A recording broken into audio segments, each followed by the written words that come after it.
خدائے قہار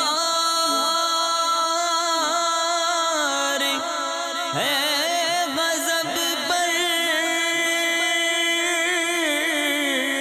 کھلے گے بدکاریوں کے دفتر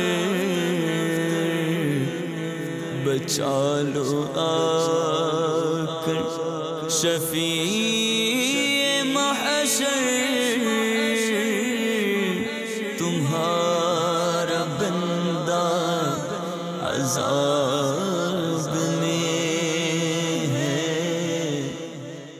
الحمدللہ رب العالمین والصلاة والسلام علی سید المرسلین اما بعد فاعوذ باللہ من الشیطان الرجیم بسم اللہ الرحمن الرحیم الصلاة والسلام علیک یا رسول اللہ وعلی آلک واصحابک یا حبیب اللہ الصلاة والسلام علیک یا نبی اللہ وعلی آلک واصحابک یا نور اللہ۔ میٹھے میٹھے اسلام بھائیوں اور مدنی چینل کے ناظرین، مدنی چینل کے سلسلے غضب الہی عز و جل میں آج ہم آپ کے لیے جو موضوع لے کر حاضر ہوئے ہیں، اس موضوع کا تعلق ہمارے باطن سے ہے۔ یہ موضوع ہے حسد، جو نیکیوں کو اس طرح کھا جاتا ہے جیسے لکڑی کو گھن کھا جاتا ہے۔ اس سلسلے کو توجہ سے سننے کی نیت کر لیجئے۔ اللہ تبارک و تعالیٰ کی رضا پانے اور ثواب کمانے کے لیے، علم حاصل کرنے کے لیے، اس باطنی بیماری کے بارے میں جاننے اور پھر خود کو اس سے بچانے کے لیے، بلکہ دوسروں تک یہ نیکی کی دعوت پہنچانے اور دوسروں کو بھی اس بیماری سے آگاہی دینے کے لیے میں توجہ کے ساتھ سنوں گا۔ آئیے درود پاک کی فضیلت سنتے ہیں۔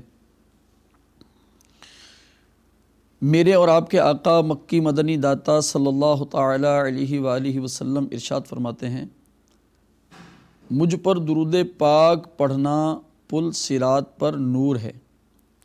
جو روز جمعہ مجھ پر 80 بار درود پاک پڑھے، اس کے 80 سال کے گناہ معاف ہو جائیں گے۔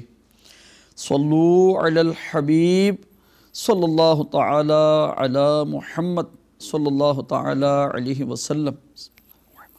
اولاً ایک حکایت عرض کرتا ہوں، پھر حسد کے بارے میں اس کا جو شرعی حکم ہے وہ ہم سنیں گے،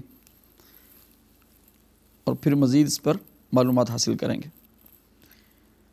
دعوت اسلامی کے اشاعتی ادارے مکتبۃ المدینہ کی مطبوعہ کتاب باطنی بیماریوں کی معلومات صفحہ نمبر 44 پر یہ حکایت درج ہے۔ ایک شخص بادشاہ کے دربار میں گیا اور اس سے اجازت چاہی کہ میں کچھ باتیں عرض کرنا چاہتا ہوں۔ بادشاہ نے اجازت دیتے ہوئے اسے اپنے سامنے کرسی پر بٹھا دیا اور کہا، اب جو کہنا چاہتے ہو کہو۔ اس شخص نے کہا، محسن یعنی احسان کرنے والے کے ساتھ احسان کرو، اور جو برائی کرے اس کی برائی کا بدلہ اسے خود ہی مل جائے گا۔ بادشاہ اس کی یہ بات سن کر بہت خوش ہوا اور اسے انعام و اکرام سے نوازا۔ یہ دیکھ کر بادشاہ کے ایک درباری کو اس شخص سے حسد ہو گیا اور وہ دل ہی دل میں کوڑھنے لگا کہ اس عام سے شخص کو بادشاہ کے دربار میں اتنی عزت اور اتنا مقام کیوں حاصل ہو گیا۔ بالآخر وہ حسد کی بیماری سے مجبور ہو کر بادشاہ کے پاس گیا اور بڑے خوشامدانہ انداز میں بولا، اے بادشاہ سلامت، ابھی جو شخص آپ کے سامنے گفتگو کر کے گیا ہے، اگرچہ اس نے باتیں اچھی کی ہیں لیکن وہ آپ سے نفرت کرتا ہے اور کہتا ہے کہ بادشاہ کو گندہ دہانی یعنی منہ سے بدبو آنے کی بیماری ہے۔ بادشاہ نے سنا تو پوچھا، تمہارے پاس اس بات کا کیا ثبوت ہے کہ وہ میرے بارے میں یہی گمان رکھتا ہے؟ وہ حاسد بولا حضور اگر آپ کو میری بات پر یقین نہیں آتا تو آپ آزما کر دیکھ لیں، اسے اپنے پاس بلائیں، جب وہ آپ کے قریب آئے گا تو اپنی ناک پر ہاتھ رکھ لے گا تاکہ اسے آپ کے منہ سے بدبو نہ آئے۔ یہ سن کر بادشاہ نے کہا تم جاؤ، جب تک میں اس معاملے کی تحقیق نہ کر لوں اس کے بارے میں کوئی فیصلہ نہیں کروں گا۔ چنانچہ وہ حاسد دربار شاہی سے جانے کے بعد اس شخص کے پاس پہنچا جس سے وہ حسد کرتا تھا، اسے کھانے کی دعوت دی، اس نے دعوت قبول کر لی اور اس کے ساتھ چل دیا۔ حاسد نے اس کے سامنے ایسا کھانا پیش کیا جس میں بہت زیادہ لہسن ڈال دیا گیا تھا۔ اب کھانے کے بعد اس شخص کے منہ سے لہسن کی بدبو آنے لگی۔ بہرحال وہ اپنے گھر آ گیا۔ ابھی تھوڑی ہی دیر گزری تھی کہ بادشاہ کا قاصد آیا اور اس نے کہا بادشاہ نے آپ کو ابھی دربار میں بلایا ہے۔ وہ شخص قاصد کے ساتھ دربار میں پہنچا۔ بادشاہ نے اسے اپنے سامنے بٹھایا اور کہا ہمیں وہی کلمات سناؤ جو اس دن تم نے سنائے تھے۔ اس شخص نے کہا محسن یعنی احسان کرنے والے کے ساتھ احسان کرو، اور جو برائی کرے اس کی برائی کا بدلہ اسے خود ہی مل جائے گا۔ جب اس نے اپنی بات مکمل کر لی تو بادشاہ نے اس سے کہا میرے قریب آؤ۔ وہ بادشاہ کے قریب گیا تو اس نے فوراً اپنے منہ پر ہاتھ رکھ لیا تاکہ لہسن کی بدبو سے بادشاہ کو تکلیف نہ ہو۔ جب بادشاہ نے یہ صورتحال دیکھی تو اپنے دل میں کہا کہ اس شخص نے ٹھیک ہی کہا تھا کہ میرے متعلق یہ شخص یہ گمان رکھتا ہے کہ میرا جو منہ ہے اس سے بدبو آتی ہے، مجھے گندہ دہانی کی بیماری ہے۔ بادشاہ اس شخص کے بارے میں بدگمانی کا شکار ہو گیا اور بغیر تحقیق کے اس نے یہ فیصلہ کر لیا کہ اس شخص کو سخت سزا دے گا۔ چنانچہ اس نے اپنے گورنر کے نام ایک مکتوب روانہ کیا جس میں لکھا اے گورنر جیسے ہی یہ شخص تمہارے پاس پہنچے تو اسے ذبح کر کے اس کی کھال میں بھوسا بھر دینا اور اسے ہمارے پاس بھجوا دینا۔ پھر بادشاہ نے خط پر مہر لگا دی اور اس شخص کو دیتے ہوئے کہا کہ یہ خط لے کر فلاں علاقے کے گورنر کے پاس پہنچ جاؤ۔ بادشاہ کی یہ عادت تھی کہ جب بھی کسی شخص کو کوئی بڑا انعام دینا چاہتا تو اپنے کسی گورنر کے نام خط لکھتا اور اس شخص کو گورنر کے پاس بھیج دیتا، وہاں اسے خوب انعام و اکرام سے نوازا جاتا تھا۔ کبھی بھی بادشاہ نے سزا کے لیے کسی گورنر کو خط نہ لکھا تھا۔ آج پہلی مرتبہ بادشاہ نے کسی کو سزا دینے کے لیے گورنر کے نام خط لکھا۔ بہرحال یہ شخص خط لے کر دربار شاہی سے نکلا۔ اس بیچارے کو کیا معلوم کہ اس خط میں میری موت کا حکم ہے۔ یہ شخص خط لے کر گورنر کے پاس جا رہا تھا کہ راستے میں حاسد سے اس کی ملاقات ہو گئی اور اس نے پوچھا بھائی کہاں کا ارادہ ہے؟ اس نے بتایا کہ میں نے بادشاہ کو اپنا کلام سنایا تو اس نے مجھے ایک خط مہر لگا کر دیا اور کہا کہ فلاں گورنر کے پاس یہ خط لے جاؤ۔ میں اسی گورنر کے پاس خط لیے جا رہا ہوں۔ حاسد کہنے لگا بھائی تم یہ خط مجھے دے دو، میں ہی اسے گورنر تک پہنچا دوں گا۔ چنانچہ اس شریف آدمی نے خط حاسد کے حوالے کر دیا اور وہ حاسد خط لے کر خوشی خوشی گورنر کے دربار کی طرف چل دیا۔ اب وہ یہ سوچ کر بہت خوش ہو رہا تھا کہ اس خط میں بادشاہ نے گورنر کے نام پیغام لکھا ہوگا کہ جو شخص یہ خط لے کر آئے اسے انعام و اکرام سے نوازا جائے۔ میری قسمت کتنی اچھی ہے، میں نے اس شخص کو جھانسا دے کر یہ خط لے لیا ہے، اب میں مالا مال ہو جاؤں گا۔ وہ حاسد انہی سوچوں میں مگن بڑی خوشی کے ساتھ جھومتا جھومتا گورنر کے دربار کی جانب جا رہا تھا۔ اسے کیا معلوم تھا کہ حسد کی آگ نے اسے موت کے منہ میں دھکیل دیا ہے اور جاتے ہی اسے قتل کر دیا جائے گا۔ بہرحال وہ گورنر کے پاس پہنچا اور بڑے مؤدبانہ انداز میں بادشاہ کا خط گورنر کو پیش کیا۔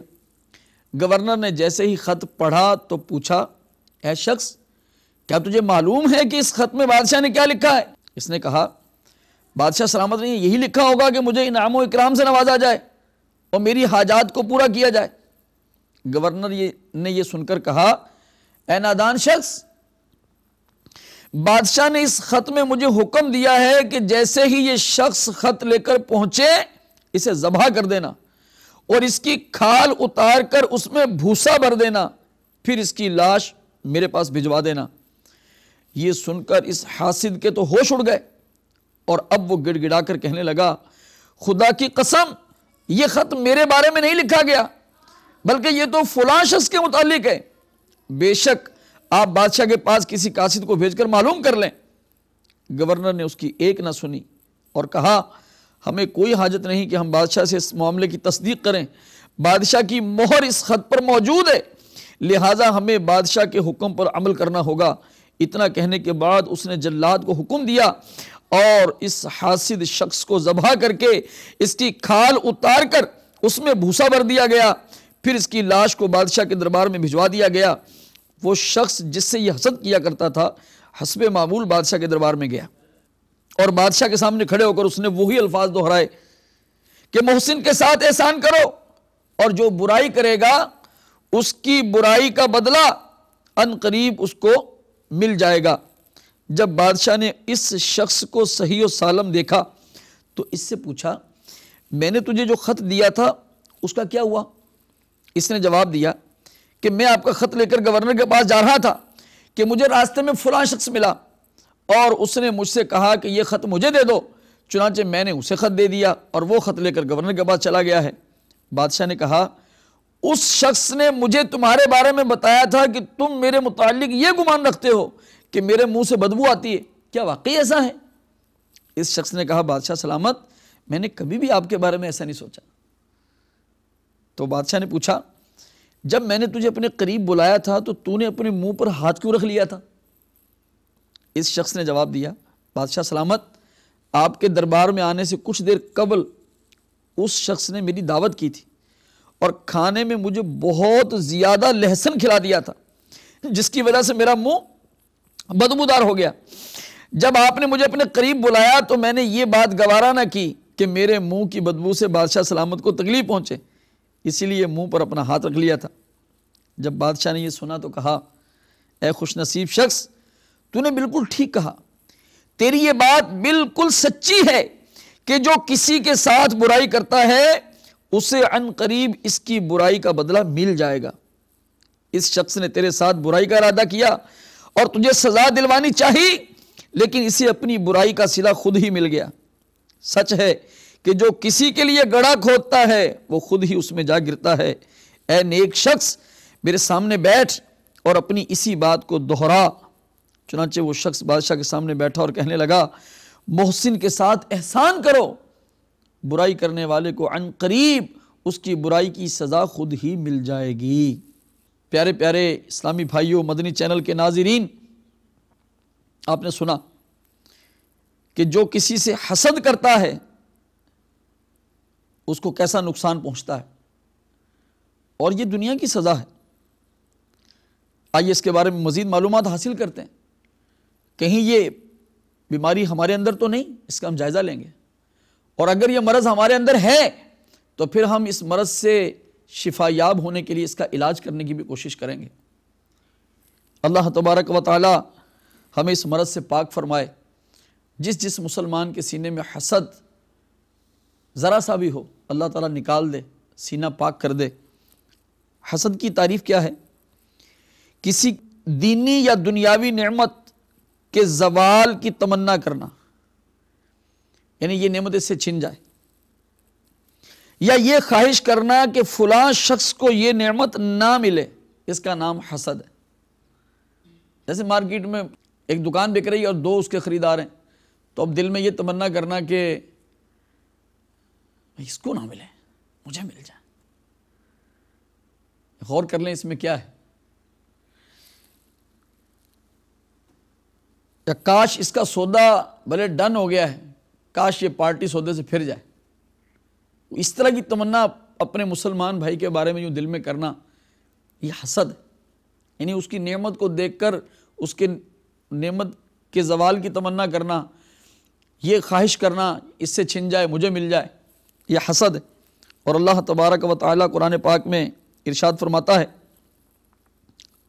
ترجمہ کنز ایمان پارہ 5 سورۃ النساء آیت نمبر 54، یا لوگوں سے حسد کرتے ہیں اس پر جو اللہ تعالیٰ نے انہیں اپنے فضل سے دیا، تو ہم نے تو ابراہیم علیہ السلام کی اولاد کو کتاب اور حکمت عطا فرمائی اور انہیں بڑا ملک دیا۔ احادیث مبارکہ میں حسد کے بارے میں جو باتیں بتائی گئیں، آئیے یہ بھی سنیے۔ حضرت سیدنا ابو ہریرہ رضی اللہ تعالی عنہ سے روایت ہے، حضور نبی کریم صلی اللہ تعالی علیہ وآلہ وسلم نے ارشاد فرمایا، حسد سے دور رہو، کیونکہ حسد نیکیوں کو اس طرح کھا جاتا ہے جس طرح آگ خشک لکڑی کو۔ صلو علی الحبیب صلی اللہ تعالی علی محمد صلی اللہ تعالی علیہ وسلم، توبوا الی اللہ استغفر اللہ، صلو علی الحبیب صلی اللہ تعالی علی محمد صلی اللہ تعالی علیہ وآلہ وسلم۔ دعوت اسلامی کے اشاعتی ادارے مکتبۃ المدینہ کی مطبوعہ کتاب احیاء العلوم جلد 7 کے صفحہ نمبر 570 سے لے کر 575 تک تقریباً، یہ میں آپ کو کچھ احادیث مبارکہ سناتا ہوں۔ حسد نیکیوں کو اس طرح کھا جاتا ہے جس طرح آگ لکڑی کو کھا جاتی ہے۔ رسول اکرم صلی اللہ تعالی علیہ وآلہ وسلم نے حسد، اس کے اسباب اور نتائج سے روکتے ہوئے ارشاد فرمایا، آپس میں حسد نہ کرو، قطع تعلقی نہ کرو، ایک دوسرے سے بغض و عداوت نہ رکھو، پیٹھ پیچھے ایک دوسرے کی برائی نہ کرو، اور اے اللہ عز و جل کے بندو بھائی بھائی ہو کر رہو۔ نبی رحمت شفیع امت صلی اللہ تعالی علیہ وآلہ وسلم ارشاد فرماتے ہیں، عن قریب میری امت کو پچھلی امتوں کی بیماری لاحق ہوگی۔ صحابہ کرام علیہم الرضوان نے عرض کی، یا رسول اللہ صلی اللہ علیہ وسلم پچھلی امتوں کی بیماری کیا ہے؟ ارشاد فرمایا، تکبر کرنا، اترانا، کثیر مال جمع کرنا، دنیا میں ایک دوسرے پر سبقت لے جانا، اور آپس میں بغض و حسد رکھنا، یہاں تک کہ یہ سب حد سے بڑھ جائے گا اور پھر قتل عام ہوگا۔ دیکھ لیجئے آج اس کے جلوے ہر طرف عام ہیں یا نہیں؟ نبی کریم صلی اللہ تعالی علیہ وآلہ وسلم کے پیارے پیارے غلاموں، آئیے سنیے، حضرت سیدنا زکریا علی نبینا و علیہ السلام نے ارشاد فرمایا، اللہ تعالی ارشاد فرماتا ہے، حاسد میری نعمت کا دشمن ہے، میرے فیصلے پر ناخوش اور میری اس تقسیم پر ناراض ہوتا ہے جو میں نے اپنے بندوں کے درمیان کی۔ حضور نبی پاک صلی اللہ تعالی علیہ وسلم نے ارشاد فرمایا، مجھے امت پر سب سے زیادہ خوف اس بات کا ہے کہ ان میں مال کی کثرت ہو جائے گی تو آپس میں حسد کرنے اور ایک دوسرے کو قتل کرنے لگیں گے۔ حاجتیں پوری کرنے کے لیے نعمتیں چھپا کر مدد چاہو، کیونکہ ہر نعمت والے سے حسد کیا جاتا ہے۔ نبی رحمت شفیع امت صلی اللہ تعالی علیہ وآلہ وسلم نے ارشاد فرمایا، اللہ تعالیٰ کی نعمتوں کے بھی دشمن ہوتے ہیں۔ عرض کی گئی وہ کون ہیں؟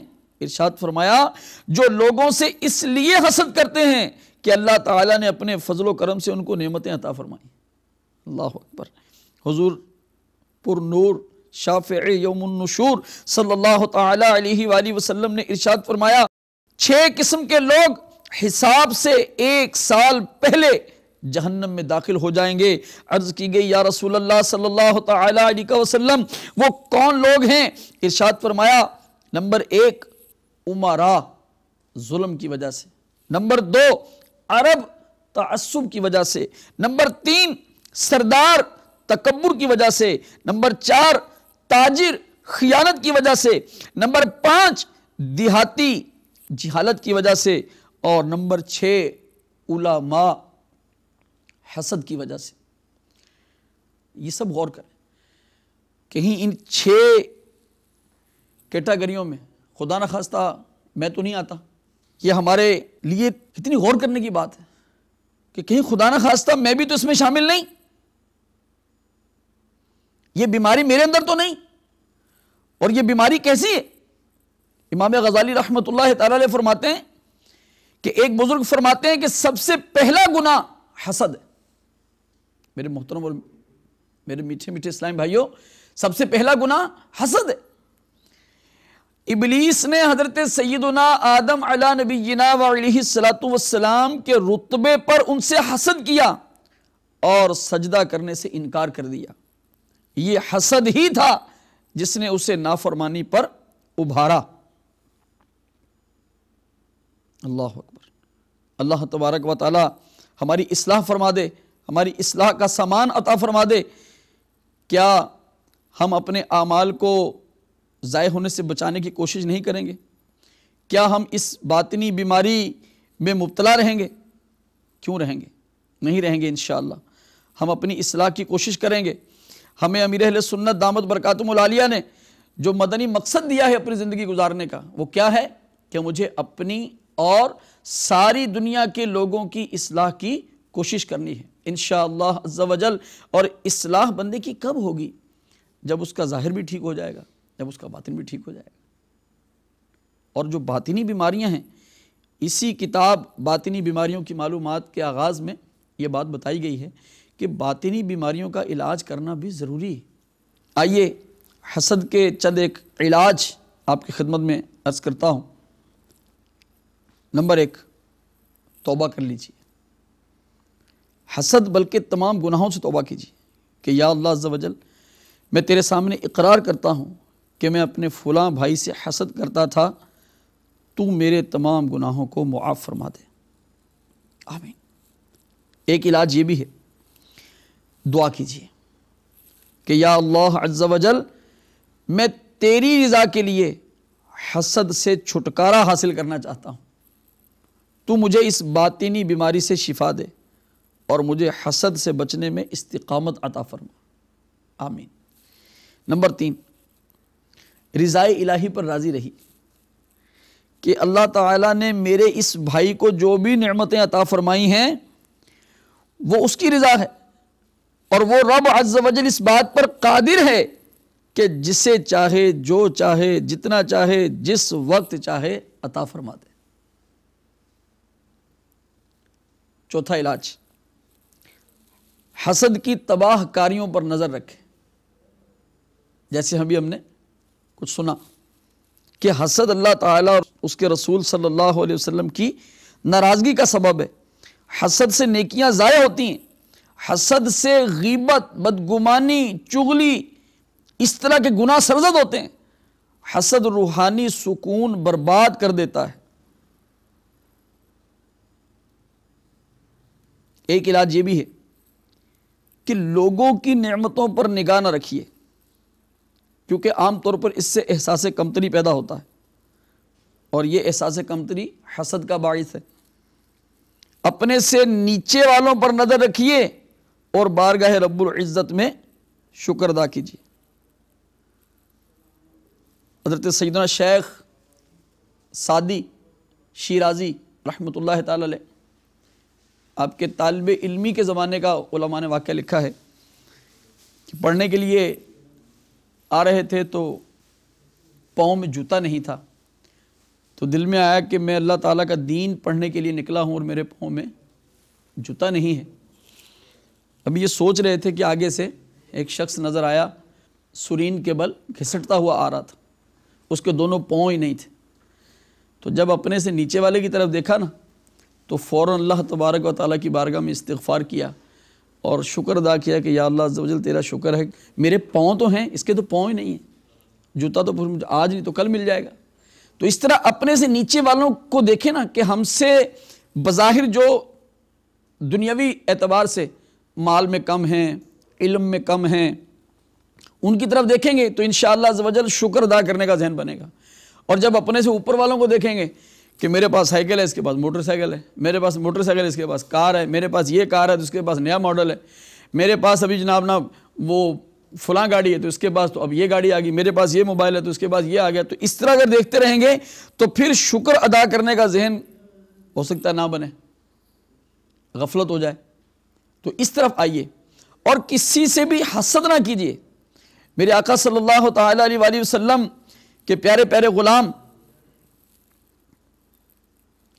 ان کی زندگی کیسی تھی؟ آئیے آپ کو عرض کرتا ہوں۔ احیاء العلوم جلد 3 صفحہ نمبر 571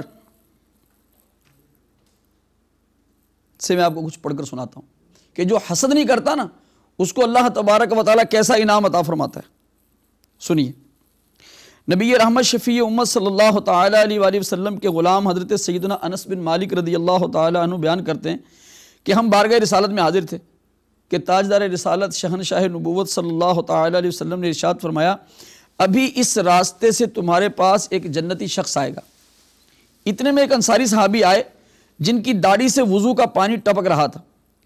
انہوں نے اپنے جوتے بائیں ہاتھ میں پکڑے ہوئے تھے۔ حاضر بارگاہ ہو کر سلام عرض کیا۔ دوسرے دن پھر آپ صلی اللہ تعالیٰ علیہ وسلم نے یہی ارشاد فرمایا تو پھر وہی انصاری صحابی پہلے کی طرح آئے۔ تیسرے دن بھی ایسا ہی ہوا، اور جب آپ صلی اللہ تعالیٰ علیہ وسلم مجلس سے اٹھے تو حضرت عبداللہ بن عمرو بن عاص رضی اللہ تعالیٰ عنہما ان صحابی کے پیچھے ہو لیے اور ان سے کہا، اللہ تعالیٰ کی قسم میں نے اپنے والد سے حیا کی ہے، میں 3 دن تک ان کے پاس نہیں جاؤں گا۔ اگر آپ مناسب سمجھیں تو 3 دن مجھے اپنے پاس ٹھہرنے کی اجازت عطا فرمائیں۔ انصاری صحابی رضی اللہ تعالیٰ عنہ نے اجازت دے دی۔ چنانچہ میں نے 3 راتیں ان کے پاس گزاریں، لیکن انہیں رات میں عبادت کرتے نہ دیکھا۔ ہاں، جب وہ اپنے بستر پر کروٹ لیتے تو اللہ تعالیٰ کا ذکر کرتے، یہاں تک کہ نماز فجر کے لیے اٹھ کھڑے ہوتے۔ حضرت سیدنا عبداللہ بن عمرو بن عاص رضی اللہ تعالی عنہما فرماتے ہیں کہ میں نے انصاری صحابی سے اچھی بات کے علاوہ کچھ نہ سنا۔ جب 3 دن پورے ہوئے تو قریب تھا کہ میں ان کے اعمال کو حقیر جانتا، لیکن جب میں نے ان سے کہا، اے اللہ عز و جل کے بندے، میرے اور میرے والد کے درمیان کوئی ناراضی اور جدائی نہیں ہے، لیکن میں نے حضور نبی پاک صلی اللہ تعالی علیہ وسلم کو 3 بار یہ فرماتے سنا کہ ابھی تمہارے پاس ایک جنتی شخص آئے گا، اور تینوں بار آپ ہی آئے۔ چنانچہ میں نے پختہ ارادہ کر لیا کہ آپ کا عمل جانوں گا، لیکن میں نے آپ کو کوئی بڑا عمل کرتے دیکھا ہی نہیں، تو پھر آپ کو یہ مرتبہ کیسے حاصل ہوا؟ انصاری صحابی نے جواب دیا، اور تو کوئی عمل نہیں ہے، بس یہی ہے جو آپ نے دیکھا۔ حضرت سیدنا عبداللہ رضی اللہ تعالیٰ عنہ فرماتے ہیں کہ یہ بات سن کر جب میں وہاں سے چلنے لگا تو انصاری صحابی رضی اللہ تعالیٰ عنہ مجھے آواز دی اور کہا، میرا کوئی اور عمل نہیں، بس یہی ہے جو آپ نے دیکھا، اور اس کے علاوہ میں کسی بھی مسلمان کے لیے اپنے دل میں کھوٹ نہیں پاتا۔ اللہ اکبر، میں کسی مسلمان کے لیے بھی اپنے دل میں کھوٹ نہیں پاتا۔ یا اللہ ان کے صدقے ہمارا دل بھی ایسا ہی کر دے۔ اے میرے مولا کریم، تیرے لیے مجھ گناہگار کے دل کو یا اپنے بندوں کے دل کو صاف کرنا کون سا مشکل ہے۔ دل کو اچھا تن کو ستھرا، جان کو پر نور کر، دل کو اچھا تن کو ستھرا، جان کو پر نور کر، اچھے پیارے شمس دین بدر العلا کے واسطے، اچھے پیارے شمس دین بدر العلا کے واسطے، آمین۔ اور جو اللہ تبارک و تعالی نے کسی کو دیا ہے، جو اللہ تعالیٰ نے کسی کو دیا ہے، میں اس پر حسد نہیں کرتا۔ یہ سن کر حضرت سیدنا عبداللہ بن عمرو رضی اللہ تعالی عنہما فرماتے ہیں کہ میں نے ان سے کہا، یہی وہ عمل ہے جس نے آپ کو رفعتیں بخشیں اور ہم اس کی طاقت نہیں رکھتے۔ اللہ تبارک و تعالیٰ کی ان پر رحمتیں نازل ہوں اور ان کے صدقے ہماری بے حساب مغفرت ہو۔ اللہ تبارک و تعالیٰ ہمیں حسد بلکہ تمام باطنی بیماریوں سے شفا عطا فرمائے۔ آئیے اللہ تعالیٰ کی بارگاہ میں گناہوں سے شفا کے لیے التجا کرتے ہیں۔ امراض عصیاں نے مجھے کرنی جان دیا، مرشد کا صدقہ دے شفا یا رب مصطفیٰ، جو ہی گناہ کرنے لگوں تیرے خوف سے، جو ہی گناہ کرنے لگوں تیرے خوف سے، فوراً اٹھوں میں تھر تھرا یا رب مصطفیٰ۔ آمین بجاہ النبی الامین صلی اللہ تعالی علیہ وسلم۔ انشاءاللہ عز و جل اسی سلسلے حسد یعنی اس موضوع حسد کا دوسرا حصہ آئندہ بھی آپ ملاحظہ فرمائیں گے، جس میں ہم اس حسد کا ایک اور انتہائی خطرناک پہلو بیان کرنے کی کوشش کریں گے۔ مدنی چینل دیکھتے رہیے۔ صلو علی الحبیب صلی اللہ تعالی علی محمد صلی اللہ تعالی علیہ وسلم۔ خدا قہار ہے غضب پر،